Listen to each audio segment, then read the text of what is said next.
see what the feed looks like. But because we have Wednesday night boxing here in Sydney, Australia, and we have a card in the UK, we have the Hollywood Fight Night in America with Serhii Bohacek. So there's a lot of boxing this week.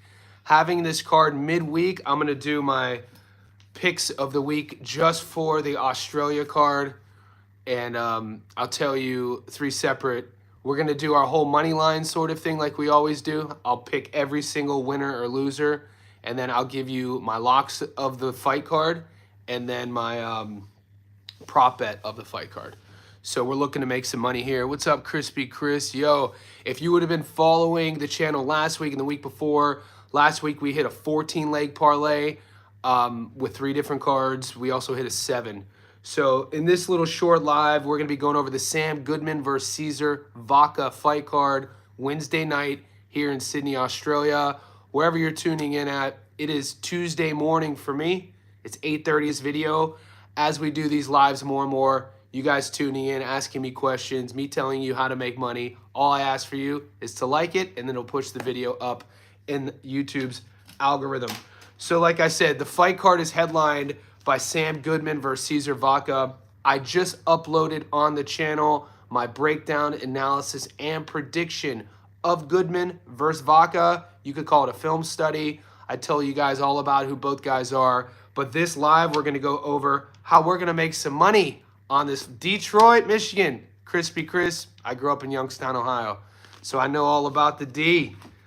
We just covered Ardrell Holmes. You know, he didn't get the victory against Erickson Lubin, but he fights out of Detroit. Clarissa Shields. Detroit Kronk Boxing. Come on now. One of the most famous fight towns. Detroit is due for some new studs, too. So I'm always cheering for Detroit. Shout out to my boy Ohio Runs Boxing. He puts me onto all the Detroit boxers. All right, guys. So if you guys are into betting and gambling, I don't know what app you guys use in America, but down here in Australia, it's called Sports Bet. And I don't even know if you guys are offered these fights. So that's something, wherever you're tuning in at, let me know. Like, are you guys even able to bet on the Australian boxing fights going on tomorrow night? If you can, there's a 13-to-1 parlay that I'm going to tell you about. There's a 2-to-1 parlay that a lot of guys who watch the show like going heavy on. And then there's a 5-to-1 prop bet that I'm comfortable with. Now, I've done lives with a pro bettor named Muscle Brown before, and he likes going heavy. Like he'll like the 2-to-1 parlay. He'll put 50,000 2-to-1 to win 100K, 50 plus his money back. So that's why I've segmented the bets into the long parlay 9-leg, a 2-to-1, and then a prop. Shout out to the O and salute to you. Keep it. Thanks, Crispy. All right, I'm just gonna get this thing started. So the 9-leg parlay, I'm just going to go through all the fights, guys. Ask questions as they come up. There's a lot going on this week in boxing, both in America, both in the UK. We still have to decide. We're still waiting on the California Commission, what they're going to do with Emmanuel Navarrete and Charlie Suarez. We know how that fight ended. We covered it yesterday all last week. I know the Filipino fans and Suarez wants that changed to an... I heard it's going to be changed to a no contest. Now, that's supposed to happen in the next 24 hours. The Filipino fans aren't happy with that. They want it reversed to a TKO, considering that there's footage that it was a glove punch instead of the headbutt. But the referee on the spot, we know how that ended up, called it from a headbutt, and then when the fight got stopped, they went to the cards. Suarez wasn't winning that fight, by the way.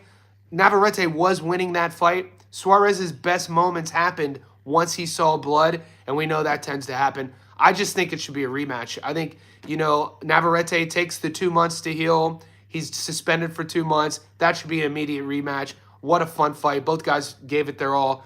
My favorite millionaire. All right, guys, like this video. We're going to start with the first fight. Let me know, though, wherever you're tuning in, if you're able to bet on these fights, because I'm interested. These are just Australia Wednesday night. And there's a lot of young fighters in Australia I always talk about. Because it's kind of a floating island and we're so isolated, it's very rare that you see a guy come out of Australia with an undefeated record by the time they make it to the international scene, because they're fighting everybody in their town. You know what I mean? You get guys like Goodman, who's undefeated, and by the time Tim Tszyu made it to the U.S., he was undefeated. But a lot of these guys that I've been watching the last few years, they're tough as nails. They might have 1 or 2 losses, but they could mix it up with anyone. So the first fight on our parlay, this is a 9-leg parlay. If we hit all 9, it's going to pay 13-1. Last week we hit all 14, and that paid 15-1. So you never know. Let's keep up the momentum. I'm taking Doringa Trehala. Trewala is $1.07, and I'm gonna put this up in the community section. I'll just be brief. Trewala at $1.07, Adams at $1.06, Charles Cassie at $1.22, Jasmine Parr, the daughter of John Wayne Parr, she's at $1.06.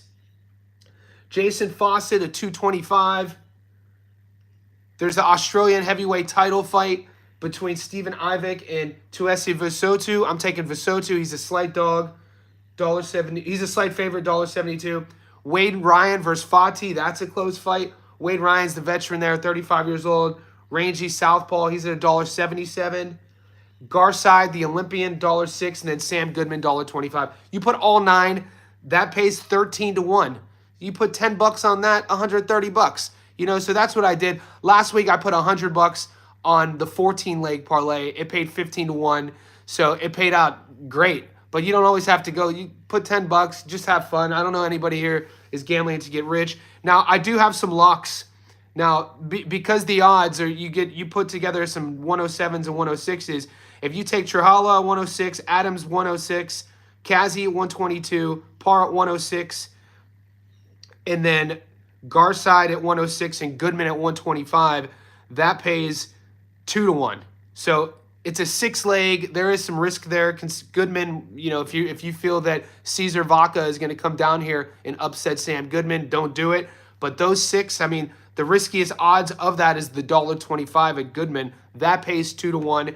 But I'm going to be controversial. I think Goodman's going to get a stoppage. I think he's going to stop Cesar Vaca. I did the film study. My Favorite Millionaire, a dollar. Do you ever bet thousands? Toxic gameplay. I'm not a super big gambler. The only reason I do this segment of my channel and my show is because you guys. I don't find a lot of pleasure in gambling. It's super stressful. I like doing, for entertainment purposes, the $10 bet, the $100 bet, because what that allows me to do is stay tapped into all the fights anywhere. You know what I'm saying? If I'm going to bet on a fighter and they're fighting in, the UK and I don't know much about them, that'll allow me to research them, do an analysis on them, and have a little bit more ethical approach when I'm gambling on them. And then I get to learn about new fighters. So yeah, I love the commentary shorts. Thanks, man. Yeah. Guys, when I got into this game about a year and a half ago doing just YouTube boxing, I looked at the guys who were the top dogs in terms of subscribers, and you got a lot of goofy people, and I don't mean to hate on them, but the dude with the big eyes who has 400,000 subs, you got a couple other Americans, and all they do is talk trash about fighters. And I don't know if any of them are actually fighters. So I grew up boxing. I spar twice a week, and I train like a samurai. So when I saw that a year and a half ago, I was like, dude, there's a point of difference for me to make to tell the story of boxing how it should be told and to grow a channel. Because if these guys are the biggest boxing channels on YouTube, what the hell? So yeah, that's my whole approach, and it motivates me to see guys who have huge followings who talk trash about fighters. That's insane. You know what I'm saying? So I come about it from a little bit more of an admirable approach. I try not to be opinionated too much. I love gambling on boxing. Mate, since I started gambling on boxing, Assad, I love it. Like I said, I put all my winnings and losses up here. And if you guys ever want to check my receipts, go to my playlist that says predictions. So I do all of my breakdowns, and they're coordinated in a playlist, so you can see all the predictions I've hit. Guys, if you're watching this, could you please like this video? I love gambling on boxing. JJ said hi. What's up? The one who talked shit about Devin Haney and then interviewed him and acted like nothing happened. Yeah, that dude. But you should have saw the trash that... So I first started covering just boxing. I was doing MMA and the UFC, and I was doing a lot of interviews. I was interviewing scientists, people who were from all sort of doing good things. I wasn't just doing fighters. But in 2023, I started just doing boxers, and the first fight I covered was the Errol Spence Jr.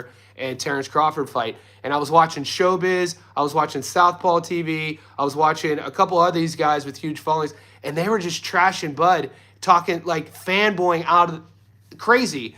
And all it would take for any of you guys is not saying that you don't, but go to a boxing gym and see how reverent it is. I think it would surprise a lot of people, at least the gyms I train at. When people are sparring, the young kids are watching. Like the gym I train at down here in Sydney, it's not what you think. It's almost like church. So when I see content creators on YouTube bashing world champions and bashing boxers, I'm like, who the hell are these guys to talk that much trash? And you see the fans that they sort of attract are casuals. So over the last year and a half, just reading the comment section of any of my videos, you guys know what you're talking about. I learn more through my people who follow the channel than I do on my own. And that's what my whole goal is. The one who talks shit, bro, people were meat Ryan and Spence. They were, and I picked Bud to win that fight. And it was in my prediction, and I took a lot of heat for it.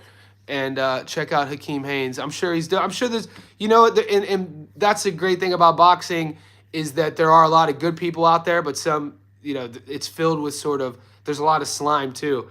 I like hearing about people if Hakeem Haynes is doing the right thing. I appreciate that. Guys, I like a prop bet. I want to cover a prop bet real quick. And this is controversial, but it's just going to be a fun prop bet. It's 5-1. I think with Sam Goodman's recent pullouts of the Inoue fight, I don't think Goodman gets the Inoue fight if he doesn't have an electric performance. And I talked about this in my breakdown. I'm expecting Goodman to be on point. I think with Cesar Vaca's style, with him coming forward, with Goodman's ring experience, I think Goodman's going to stop Vaca. And that's a 5-1. So if you're feeling froggy, if your betting app allows you to take that bet, and Goodman on record, I think a 35% knockout to win ratio. So he's not a big puncher.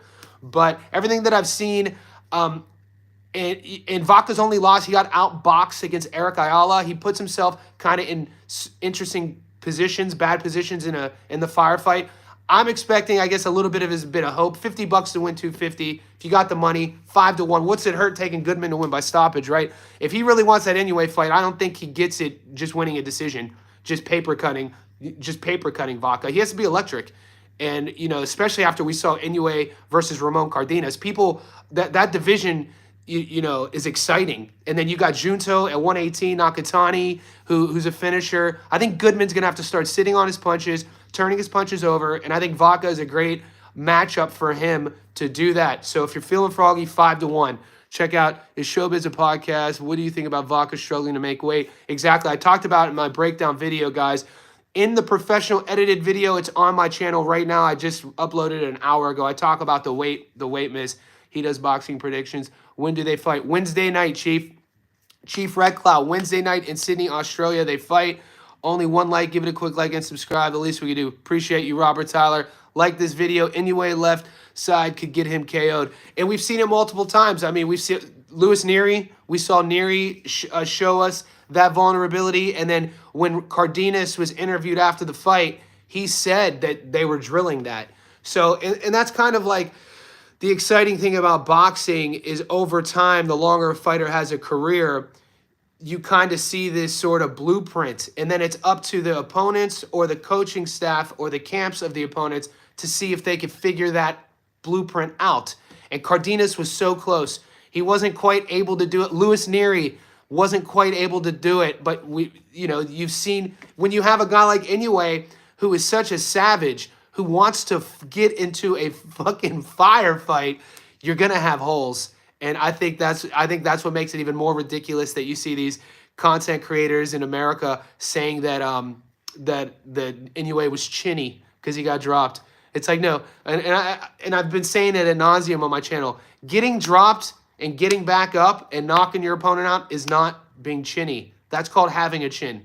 Getting dropped and getting knocked out, that's called chinny. Inoue's not that. Not gonna lie, bro. I really thought Fulton would beat Inoue. A lot of people did. And I mean, on paper, what isn't to like about Stephen Fulton's skill set? What isn't to like about what he does and what he did to everybody up until that Inoue fight? But Inoue, guys, there's no greater equalizer than power in the ring, in his hands. And then you add the power with aggression and his willingness to trade. That's a lot to deal with for fighters. You know what I mean? Not everybody has power. So when you see that problem coming at you, and that's why it was so impressive for Cardenas to see that problem coming at him with Inoue and stayed there. But over time, staying there, and that it's like that water, you're in a pool, and the water just keeps getting deeper and deeper and deeper and deeper, and nobody's been able to swim thus far. We'll see. He's getting a little bit older, but do you listen to the Boxing Voice? No, guys, I got to be honest with you. I don't listen to any boxing shows. I don't listen to any boxing podcasts. All I do is watch fights and study tape, and I write. That's it. I'm a bit of a nerd. Harry Garside, neat story, two-time Olympian, of course. Harry Garside making Olympic, two-time Olympian in Australia. He's an interesting guy too. He's a nice guy, and he wants to make a run at the pro levels. I think he's 3-0. So does Devin Haney have a chin? Haney has a chin, 100%. I think Haney has a chin. He didn't go out cold. It's not like he got knocked unconscious. He got up every single time. Inoue doesn't crack. Almost gonna have to Inoue. Exactly. Doesn't have, dude. And that's that. That's that. I think it's in the spirit. So when I was in graduate school in Las Vegas, Nevada in 2012, I was doing this leadership course to James Arath's point about Inoue doesn't crack, almost have to die in there. So I was doing this leadership course, part of my graduate program in Vegas in 2012, and it was all about fear. So it was a high ropes course. We had to like climb telephone poles. It was, getting you out of your comfort zone basically. And one of the sayings that the professor kept saying was a samurai saying from Japan called Dantatsu. And it was what the samurais would say. So if you look at the samurai hand-to-hand combat with their swords, they only had armor on their front side. Samurais don't have armor on their back. It's literally their skin and their shield. And the reason for this, they say Dantatsu, because when they're fighting, read the Book of Five Rings as well about Madasada. His name's slipping my mind. I'm talking too much. But they only go forward. So the samurai's methodology of fighting was never retreating. They never turned their back and ran. And this is why they don't have back armor. And this is how Inoue fights. It's in their spirit, man. You could see it in him. You could see it when he's in that firefight. It's exactly where he wants to be. And this is why I feel that having losses on your resume aren't bad. Look at some of my favorite fighters. Chico Corrales, Arturo Gatti, Ray Boom Boom Mancini, Evander Holyfield. These guys weren't undefeated. These guys all had losses. And, watch the Chico Corrales. I've talked about the Chico Corrales versus Luis Castillo, the first fight, round number 10. Oh, my God. Greatest round. I go back and forth with Arturo Gatti and Mickey Ward, the first fight, round 9, and round number 10 of Chico versus Castillo 1, round 10. Because I always lean towards Chico's knockout of Castillo, though, because you got his corner telling him, what are you going to do now? And he listens to him. But then with Gotti and Ward, you got Emmanuel Stewart screaming, go to the body! And there comes Gotti back. Oh, if you guys haven't seen those fights, mate, it's everything what makes boxing great. Anyway, fights for honor. I'm sore as hell from training, sparring, and biking 50 miles a day. Salute. Koki, animal savage. I'm about to get it in. So it's 8:45 my time. I get up at 5 a.m. I've already trained once. I'm going to run a 10K. Emmanuel Augustus, stud, the drunken master. I did a feature on him a couple years ago. He's still alive, too. And when you look at Koki, when you look at Augustus's story, man, he is I don't want to say kind of like a tale.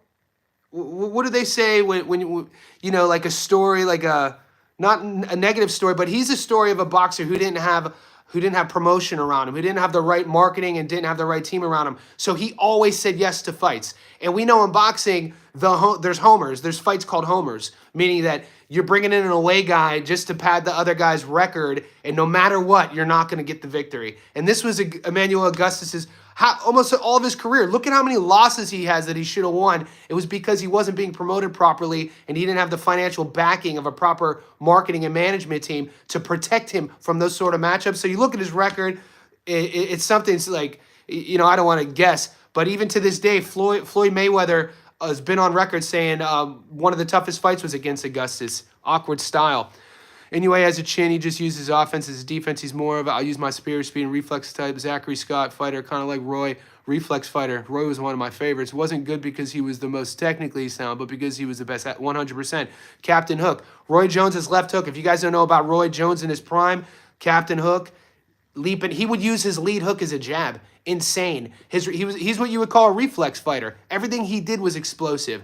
Unbelievable fighter. One of the greatest of all times. Roy in his prime, one of the greatest of all times. That's without a doubt. I wonder if social media would have influenced his career for better matchmaking. You got to think.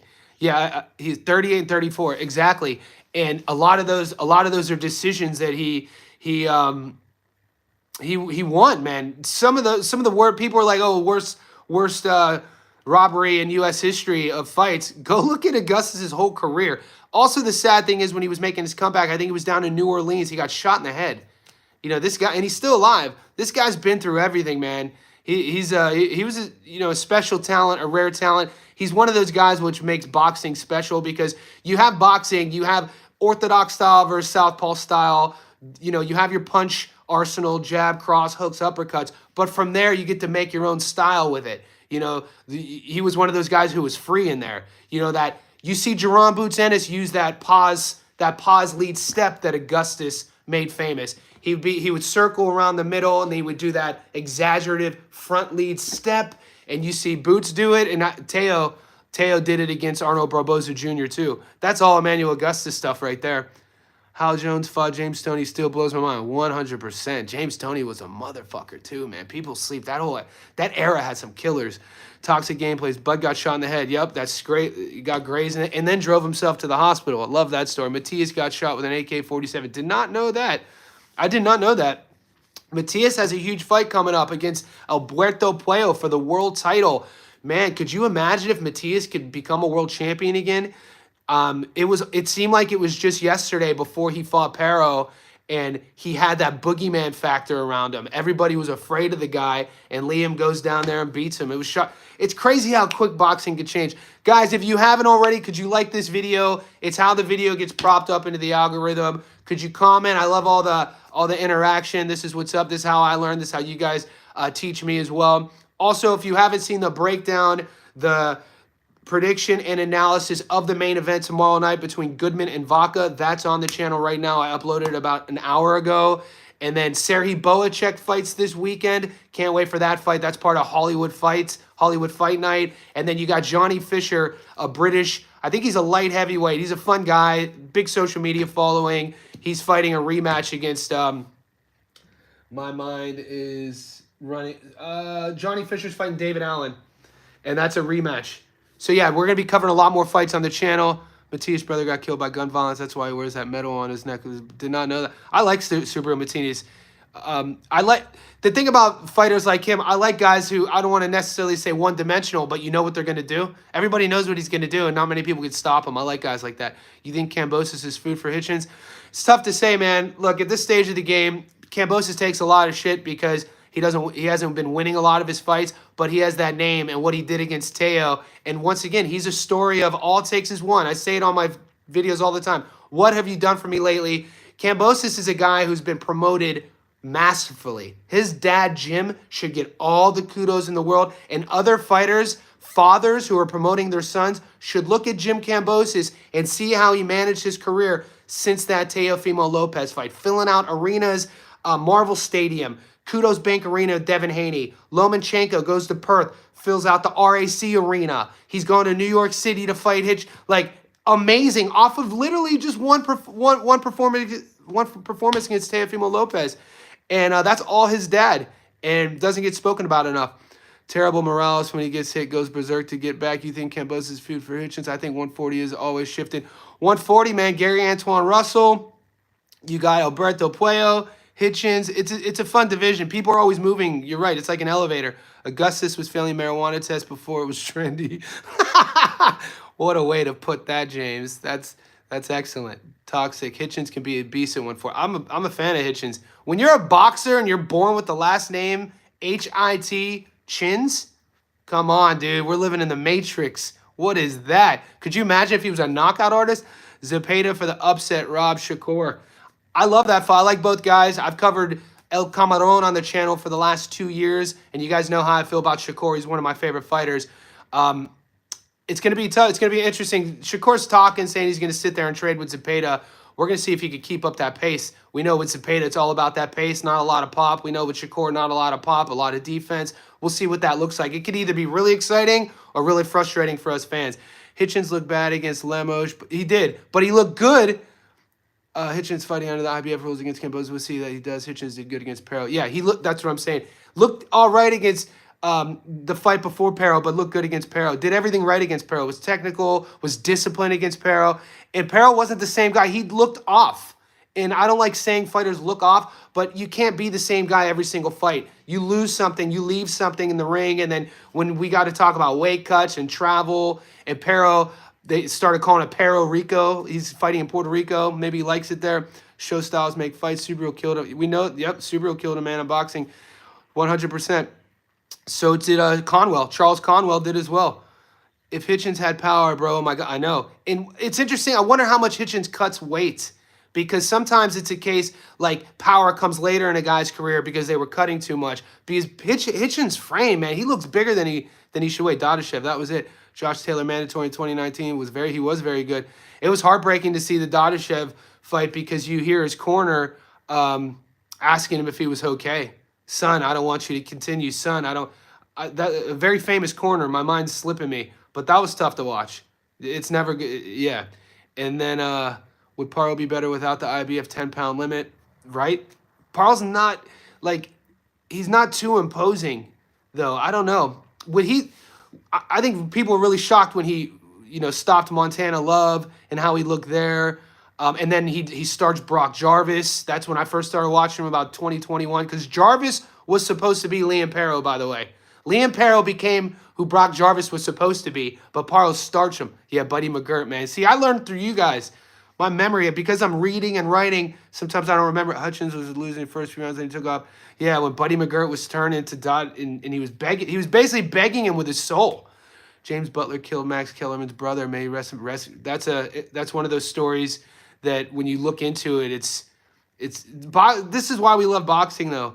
It's filled with these sort of stories. Well, where I come from, guys, Youngstown, Ohio, the reason why boxing changed from 15 rounds to 12 rounds, and it didn't change it overnight, but it was because Ray Boom Boom Mancini versus Dooku Kim, they used to fight outside in Las Vegas in the desert heat on Saturday afternoon, and Dooku Kim left his home country and said, I'm either coming home a world champion or I'm coming home in a body bag. Watch that fight on YouTube. It was a fucking war, back and forth. And both guys were given as good as they were getting. I think it was the 14th round, maybe the 15th, where Kim goes to his stool and he doesn't get up. And then they take him to the hospital, and then he passed away. And, Ray's been on record. It was, ruined his whole career. But Ray goes back, I think it's South Korea. And they had, he's close with Dooku Kim's family. But years after, they used that fight as a reference point to change it from 15 to 12. Never let a friend crash on your couch. Sam Kellerman, what do you think about Brian? I'm a big fan of Brian Norman Jr. He has a big fight coming up, though, man. Kudos to Norman Jr. traveling to Japan. Sasaki, I think. That's a tough fight, man. That kid could crack. Johnny, do you like Australia? From friends of Turkish Irish, moved from the Bronx to Melbourne. He met his girlfriend online. He's now a BJJ trainer, UFC gym. There's a lot of you. Yeah, so Cookie, I moved here in 2013. I love Australia, man. I grew up in Youngstown, Ohio. So my first 18 years of life were in Youngstown, Ohio. And then I played baseball. I went to University of Pittsburgh. And then for a summer, lived in Myrtle Beach, South Carolina, playing ball. Moved to Long Beach, California to finish my undergrad. So I lived in Long Beach, California from the time I was 23 until I was 28. And then at 28, moved to Las Vegas. And then lived in Vegas for 2 years and moved to Sydney when I was 31. My favorite thing about Sydney, Australia, and I run my own gym as well, it's a private invite-only gym, is that where I come from in Youngstown, Northeast Ohio, and anywhere in America, Long Beach, Pittsburgh, you can never just be comfortable. And I always tell people, I stay here because of the peace of mind. And I don't know if it's hard to understand, but like in America, I don't know, I've had friends shot, I've had friends kill people before, I have friends in prison, we all do. It's dangerous. And then you come to Sydney, and that whole risk of sort of, at least where I stay, there is zero risk of street fights, zero risk of danger. And so it's at 43 years old, in my opinion, it's that peace of mind why I stay here. And it's cool. I advise anyone, if you guys ever can, get a flight. They do straight shots from LA to Sydney, 15 hours, nonstop. I think they're doing it out of Houston too now. You could go nonstop. It'll blow you away. I've been everywhere. Sydney's my favorite city in the world. How about the Federico Bimmel situation? I'm from Columbus. Shout out to Youngstown. C-Bus. My dad played at my dad went to Ohio State. My uncle went to Ohio State. I'm a diehard Buckeye fan. The focus is probably different in Australia. People focus. Yeah, and there's just not many people. You know, the whole country, I think we have maybe 25 million people in the whole country. I'm in the Bronx. I'm sick of crime. Going to move to North Carolina. I love the Carolinas. I spent a summer in South Carolina. Go Pacers. Oh, James. How dare you drop the Go Pacers on me. Oh, dude. I was sick, dude.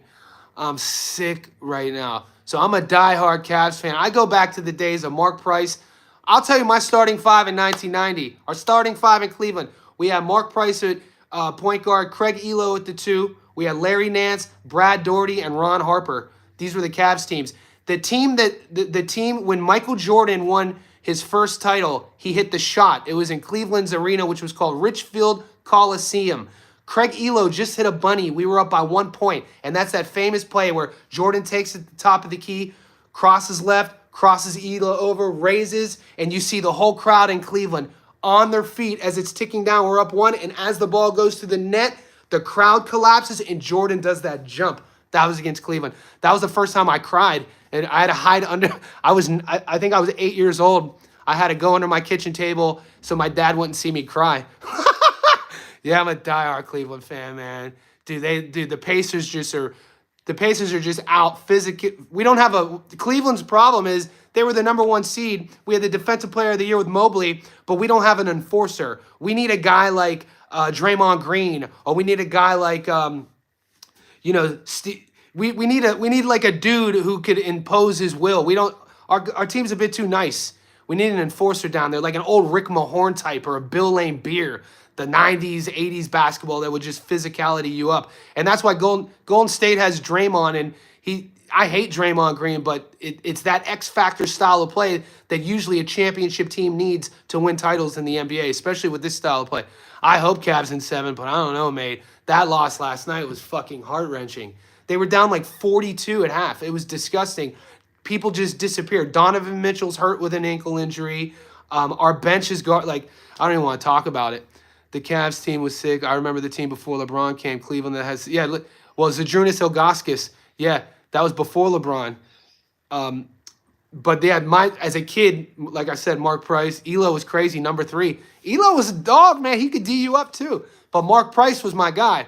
So I wore number 25 in from all grade school to high school basketball. I wore number 25 because of Price. 90% career free throw percent shooter, won a national title at Georgia Tech. He played on the same Georgia Tech team as Kenny Anderson. Those guys won a natty there with killing it. Yeah, Price was a dog, man. He wasn't that big, though. Pacers and Knicks. See, the Knicks are tough, too. I love how we're just talking basketball. Guys, I got to dip. I got to go train. I got a client down here. You guys are off the hook. Like this video. Share it. As you can tell, the last few weeks, I've been doing more and more lives. I think this is a fun little modality that YouTube offers us. And Wednesday night, tomorrow night, we got some boxing. We got some money to make. Let's do it. All right, guys, be good. I'll see you tomorrow.